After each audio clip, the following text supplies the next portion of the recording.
Before I jump into our opening reading this morning, by a show of hands, who here thinks that they are smart? I should have seen way more of those, like a wave. I want to see every single hand raised. And so the reason for that is that this opening reading, written by Don J. Cooley, is about multiple intelligences. Is that concept familiar to anyone? I know the educational folks in here probably, right? Alex found us a gorgeous graphic to depict all of the different ways in which we can be smart. And because today is in part about creativity, I also want to extend that metaphor, that framework of thinking, to creativity.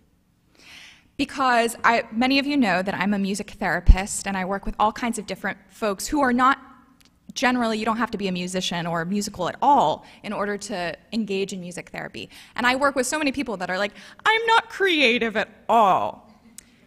And my response to that is often that it is my personal belief that every person, because you are a human being, you are hardwired for some kind of creativity.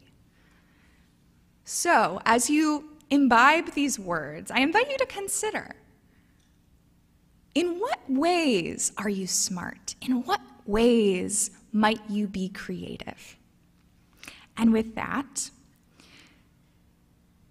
our welcoming words, entitled Multiple Intelligences Welcome, goes, "The diversity of the human species is astounding. The fact that we can gather together for common experience is nothing short of a miracle. Today, let us celebrate some of those differences. Let us celebrate those who worship best through music, for whom the holy speaks through rhythm and harmony, pitch and meter. Let us celebrate the interpersonal worshiper, who finds the sacred in relationships and community. Let us celebrate those who worship best through the visual world, for whom the divine speaks through the aesthetics of space. Let us celebrate the verbal and linguistic worshiper, for whom words and languages, stories and poetry are sacred sources of joy and revolution. Let us celebrate those to whom the divine might be found in logical reasoning, in mathematics, and through critical thinking. Let us celebrate the intrapersonal worshiper, who experience the holy as they listen to the still, small voice within themselves. Let us celebrate those who worship best through their bodies, to whom the divine speaks through movement and physical action. And let us celebrate the naturalistic worshiper, for whom the sacred is found in plants and animals, mountains and valleys, deserts and forests, oceans and streams. Today, may we find a way to connect with the ultimate, each according to our own ways of understanding and experiencing the world. May we bring our whole selves to this service today, celebrating the diversity amongst us.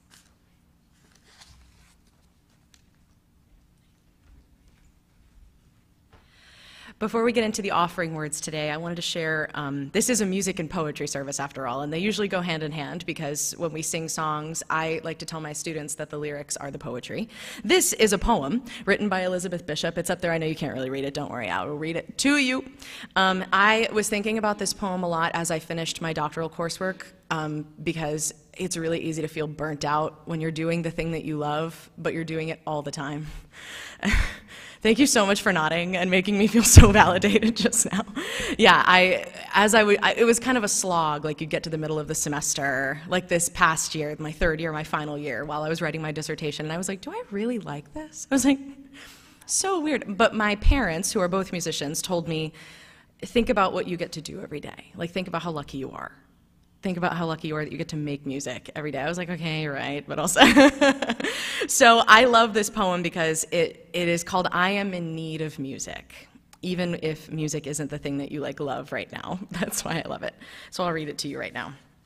I Am in Need of Music by Elizabeth Bishop. I am in need of music that would flow over my fretful, feeling fingertips, over my bitter-tainted, trembling lips with melody deep, clear, and liquid slow.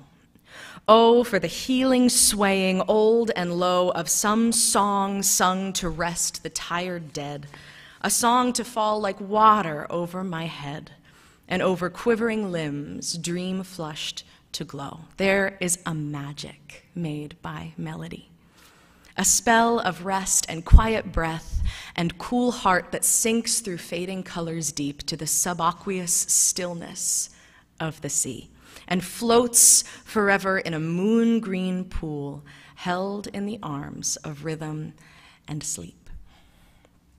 I Am in Need of Music by Elizabeth Bishop.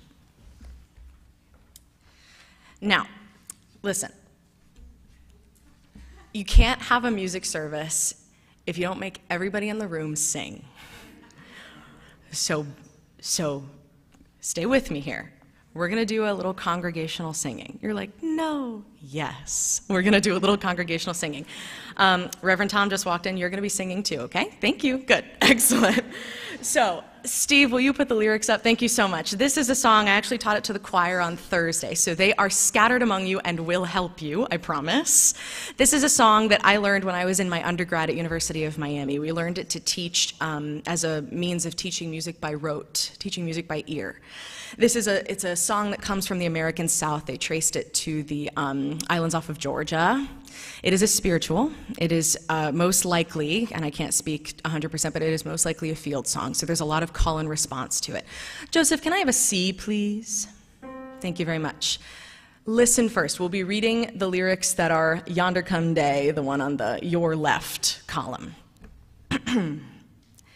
Yonder come day, day is a breaking. Yonder come day, oh my soul. Yonder come day, day is a breaking, sun is a rising in my soul. Good, thank you so much, choir, for mouthing along with me. Listen first. Yonder come day, day is a breaking. Yonder come day, day is a breaking. Yonder come day, oh my soul. Yonder come day. Yeah, and you got to put a little bit of, I said to the choir, the correct term is stank. You got to put a little bit of stank on it. Oh my soul. I'll sing the whole beginning for you again. Please repeat after me. Yonder come day, day is a breaking. Yonder come day, oh my soul. Yonder come day, day is a breaking. Yonder come day, oh my soul. Second part. Yonder come day, day is a breaking. Yonder come day, day. Last part. Sun is a rising in my soul. Sun is a rising in my soul.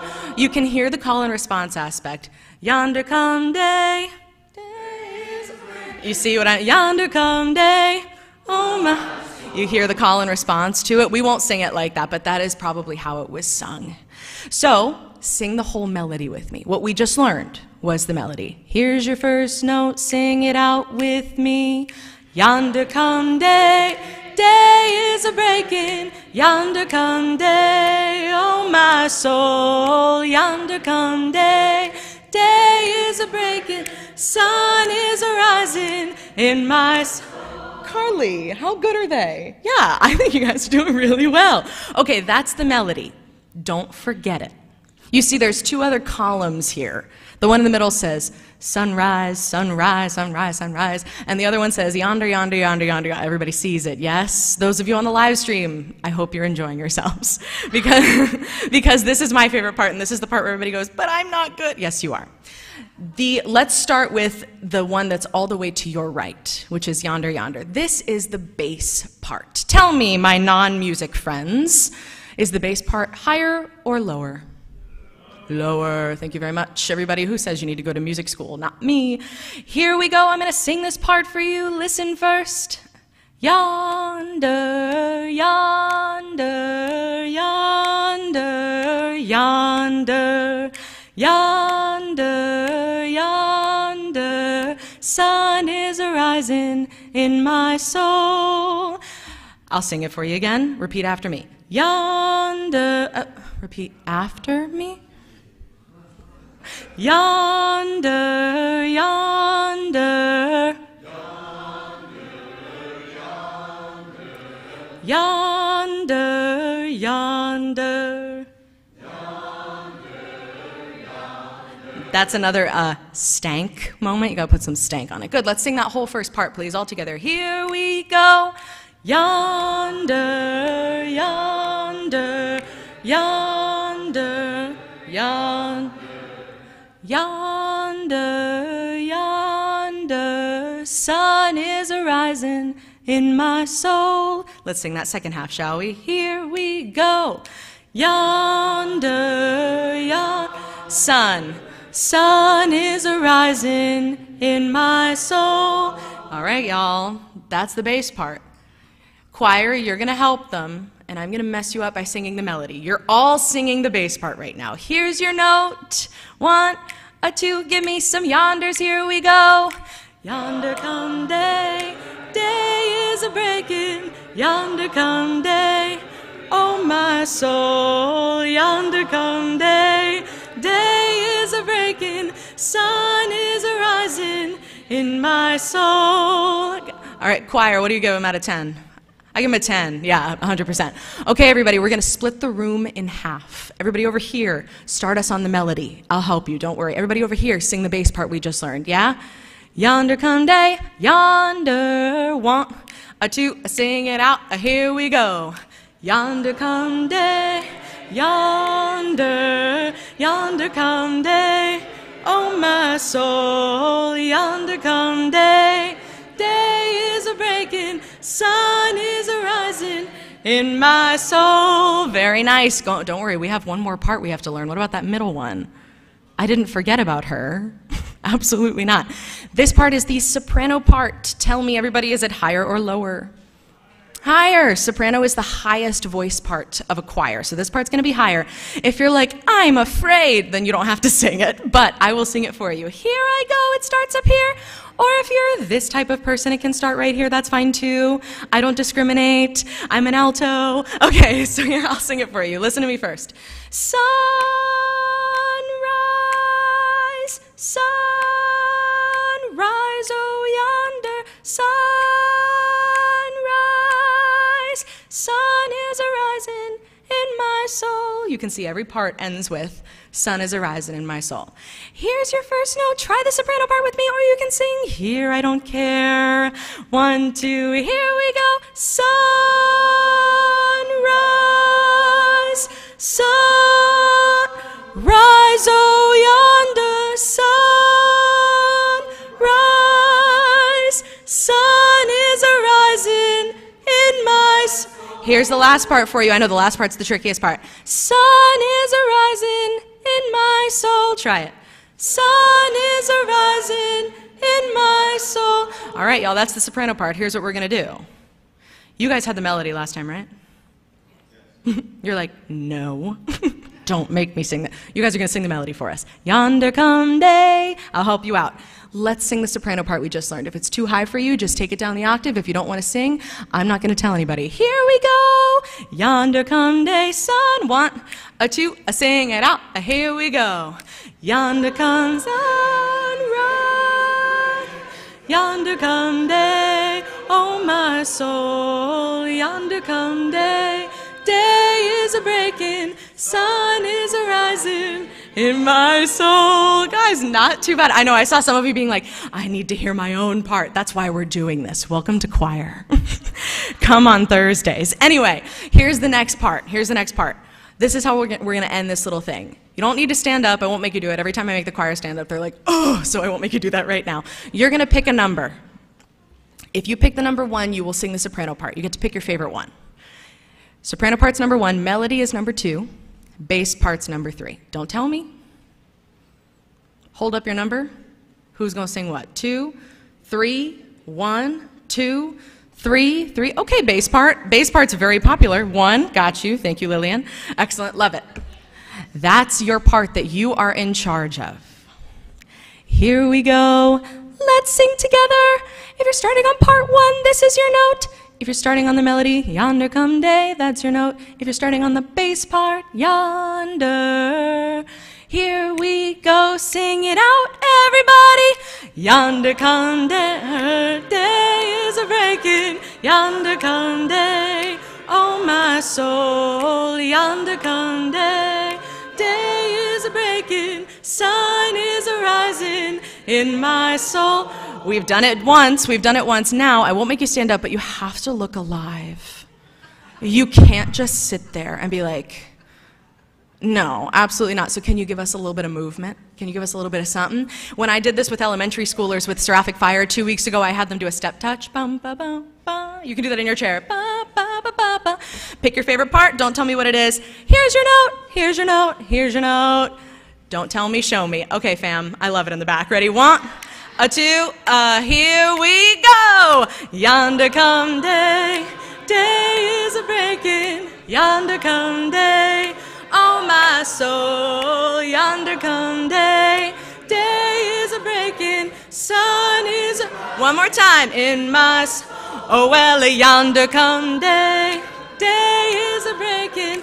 Yonder, yonder, sunrise. Look up here. Sun is arising in my soul. Give yourselves a round of applause, everybody. Very nice. Take a breath. Pat yourself on the back. You did such a good job. Take it away, Car. Don't worry, we're still going to be moving and grooving, but perhaps in a more meditative sense. But what a great representation of our interdependence.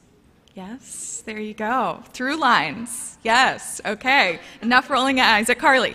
Today's meditation will be in the form of a sensory reflection. I remind you, we were talking about different ways of knowing, doing, feeling, and experiencing the divine and creative. This reflection was written by Claudine Olivia.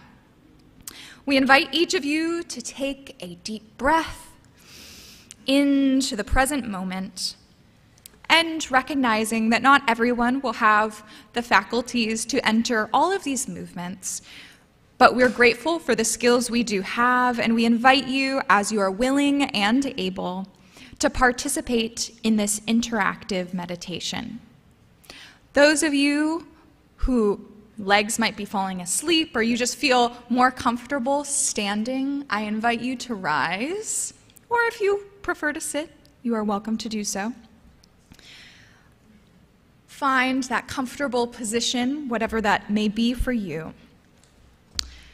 Spirit of love, Spirit of many names, we enter into this time of centering and sensory reflection. Let us start by shaking out our arms and hands. Bonus points if you're a little silly, because the Spirit comes to us in that way too. And rest them by your sides. Now let us shake our legs and feet. Shake, shake, shake, shake, shake. Oh yes, let those shoes fly. And then plant them on the floor. Let us stretch our hands high and allow them to fall gracefully. Let us stretch our heads high and allow them to come into a poised position.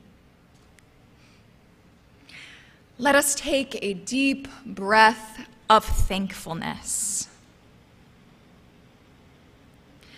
Let us touch our eyes, happy to have the beauty of colors, lines, and shapes.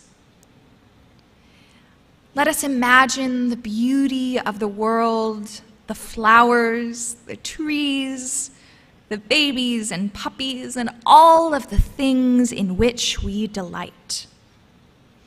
Let us touch our ears. Through them, we hear glorious sounds, happy ones and sad ones, beautiful songs and lonely cries. Let us listen well so that we may love fully. Let us touch our lips, for through these lips we receive the food and drink that nourishes us and helps us to grow. And we speak the words that express our thoughts and feelings. Let us touch our hearts, for it is our hearts that we know and share love. Let us feel the world around us. In our mind's eye and in our imagination, let us experience the wind that cools us, the sun that warms us, and on mornings like today, the rain that nourishes the earth and cleanses us all. The beauty of life is all around us. Let us softly say, each in our own way, thank you. Thank you, God. Thank you, nature. Thank you, world. May we smile in delight.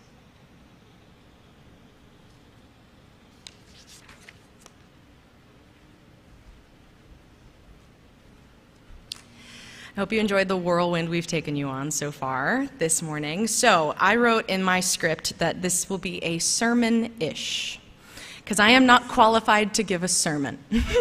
My doctor of music does not have sermons. So today I am going to talk to you about, like I said, mixing last month's theme and this one, so resistance and creativity.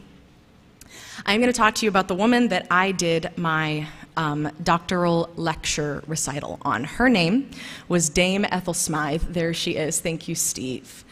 Dame Ethel Smythe lived from 1855 to 1944, and don't worry, this is not going to be like a college lecture. I'm going to make it so that it's palatable, I promise. Even if you're not a musician, she is someone you should know. She was from a small town. Her dad was in the military. She was one of 5 girls in her family. And obviously, 1855, 1800s, women weren't allowed to do a ton of stuff, especially as composers, especially in music. So she was raised her whole life to be a wife and a mother. And her dad said, yes, that's what all of my daughters are going to do. She recounts, she's also very special because she was an author. She wrote 7 autobiographies, every chapter of her life. So researching her was very easy because I could just read about her, but she was unbelievable. She recounts that when she was 12 years old, they had a governess, because they were a wealthy family, they had a governess who had just finished studying at Leipzig Conservatory in Germany, and that governess taught her how to play piano. And she said from then on, that's all she knew she wanted to do. She wanted to play piano, she wanted to sing, and she wanted to compose. And you can see a photo of her right there, which we'll see again later, don't worry. So let me tell you a little bit about her. She went to Leipzig. She studied under Clara Schumann, wife of Robert Schumann, both very famous composers of the Romantic era. She also met and worked with Johannes Brahms, Antonin Dvorak, names that we've probably heard at like a symphony, or you've heard music of theirs on a commercial or something like that. She knew them all, and they all knew her. And she was a young woman. While they were all in their 40s, 50s, she was in her 20s. So it was very easy to write her off. And I cannot tell you how seen that made me feel getting a doctorate at 27 years old. Because in my program, which I loved and would go back and do again any day, I was the youngest one. And it's kind of hard being a woman and the youngest. And then you slather on the fact that you're a part of the LGBTQ community on that, and you're like, wow, you have a lot of things that are that are kind of going against you here. So researching her made me feel a lot better because she was also a lesbian. I'll get into that in just a second. The thing I wanted to talk to you guys about today was the fact that Ethel Smythe was the first woman heard at the Metropolitan Opera. She was the first female composer to have an opera premiered at the Metropolitan Opera in 1903. You can go back one. Thanks, Steve. In 1903, her opera Der Wald, which means the forest, premiered at the Metropolitan Opera, which was a huge deal. She wasn't from America. She was from the UK, studied in Germany, came to America to have this work premiered. Here is one of the reviews written in the New York Times from 1903. Miss Smythe is very serious, and the opera sounds the note of sincerity and resolute devour. She uses the vocal and orchestral resources with masculine energy. She fought this her whole life. Everybody said, wow, your music is so great. We wouldn't have known it was written by a woman. Oh, good. Thanks so much. Her opera is, hang on, I gotta make sure I can read this. Her opera is an extraordinary work for a woman. It declares little that is feminine, because feminine is, no way. Anyway, all this to say, her work was celebrated, which is rare for a composer that is a woman, right around when she died, which was right around the end of World War II. She had this opera premiered. The next premiere at the Metropolitan Opera by a woman was over 100 years later. Great. Let me tell you a little bit more. Steve, you can go to the next slide. Thank you so much. When Ethel Smythe went back to the UK, she joined the Women's Social and Political Union, which were the group of women suffragettes. They called them militant suffragettes, who were advocating for the right for women to vote. And she met here Emmeline Pankhurst, who was the leader of the suffragettes, and they were in a relationship, a romantic relationship. Obviously, being gay in the UK up until the middle of the 20th century was a crime punishable by, in men's cases, castration, jail time. So obviously they were not out, but we have letters and letters and letters, because like I said, she was a writer.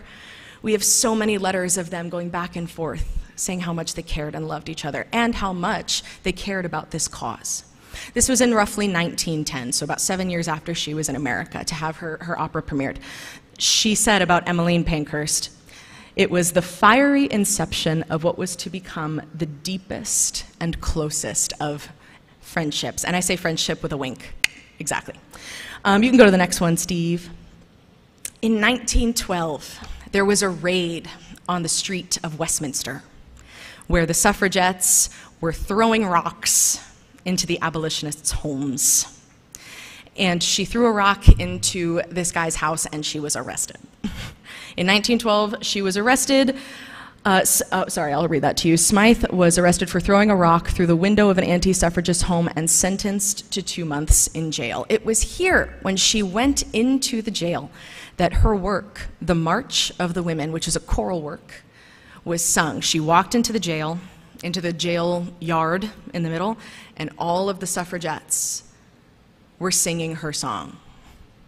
Steve, can we play the song, please?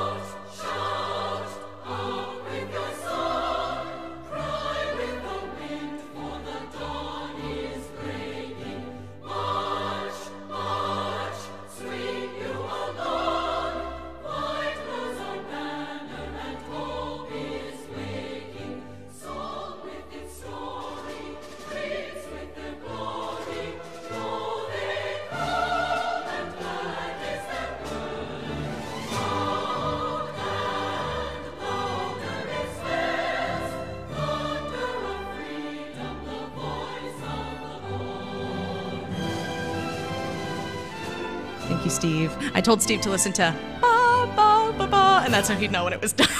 So thank you, Steve. Can we put up the next slide, please? The next slide has the lyrics on it, so you can read them. Shout, shout up with your song, cry with the wind, for the dawn is breaking. She wrote the words, too. I failed to mention that. March, march, swing you along, wide blows our banner, and hope is waking. Song with the story, dreams with their glory. Lo, they call, and glad is their word. Loud and louder it swells, thunder of freedom, the voice of the Lord. Imagine her walking into the jail, and all of these women shouting the words, shout, shout. I love that picture. And when I learned about this, I was like, oh, she was so important. That is my example to you of music as a form of resistance, because even though she was arrested and jailed for 2 months, this song followed her, and this is still the song of the Women's Social and Political Union in the UK to this day. Smythe has also had her works performed. She had an organ work performed at the coronation yesterday. She's a very celebrated composer in the UK, and I'm glad that I could bring her to you. Anyway, just one more little thing for my sermon-ish. What I have up here is the female composers that I told you about. Come, now you know why. Come take a look at them after the service. I'll end our little sermonette, probably not, let's go with sermon-ish, with excerpts from something I found on the UUA website called Singing It Back, written by Beth Graham. What we try to express as Unitarian Universalists are these truths. Each of us is unique. Each of us has gifts we were given at birth. We were born with these gifts. They are wired within us. Each of us has the responsibility to apply these talents to the world. Each of us must navigate how to find our place in creation's fold while understanding that everyone around us is involved in the very same pursuit. David Blanchard said, "It takes a while for many of us to figure out which is our song and which is the song that others would like us to sing. Some of us are slow learners. I heard my song, not necessarily from doing extraordinary things in exotic places. What came to astound me was not that the song appeared, but that it was always there." Whatever we believe about the origins of our creation, whatever is our understanding about a creator, imagining that we have music that is ours to sing, a song that is echoed back and forth between us and the other, perhaps, or between us and one another, whatever our theological orientation, this is worth pondering. Right now, I'm not interested in debating how the song got there. I'm interested in unearthing the song that is there within each of us. Imagine the idea of having a tune that is just our own, a song that lives in our hearts and minds, that describes us to the world, a song that we sometimes hear the world sing back to us, a song that is there no matter it be day or night, ready to comfort, sustain, and encourage us. Imagine, and then ask yourself, what's your song? What does your life echo back into the world? Nearly a century ago, Rabindranath Tagore wrote, "I have spent my days stringing and unstringing my instrument, while the song I came to sing remains unsung." This Nobel-winning Hindu poet conjured up for us this image of a person who spends more time doing tasks than being their true self, living out their true song. Do we take time to hear the song? To answer its call, to join its chorus? You have the opportunity to provide one another melodies and harmonies, backbeats and refrains as you continue on the path of life, of trying to be faithful to that which stirs most strongly or sings most loudly within you. And Mary Oliver says the same thing in her poem, Summer Day. What is it you plan to do with your one wild and precious life? It's your turn to answer those very same questions as you look at one another, the larger community, and this world that holds us all. The attempt to figure out how to best pay our debt to the world is the challenge that each of us faces throughout our life's journey. Connecting our gifts with the world's needs, as Wallace would say, or as Oliver might put it, justifying our wild and precious life with its purposeful behavior. This is lifelong work. Regardless of the number of years on this earth that you might have, what is your life's song? What calls out to you from the universe? What melody do you give in return? A year from now, if I ask you what the melody is that is most your own, what do you want the answer to be? In Blanchard's words, they can be songs of love or longing, songs of encouragement or comfort, songs of struggle or of security. To what will your voices give testimony? A hope for you is that next year at this time, you will have a chorus of answers about how the world's needs and your unique gifts as a faith community can best bless this world. May these songs grow more steady, more robust, and more certain in the year to come. And I, for one, can't wait to hear how you will sing it back. I'll say a quick thank you to Carly for finding this reading for me. Amen.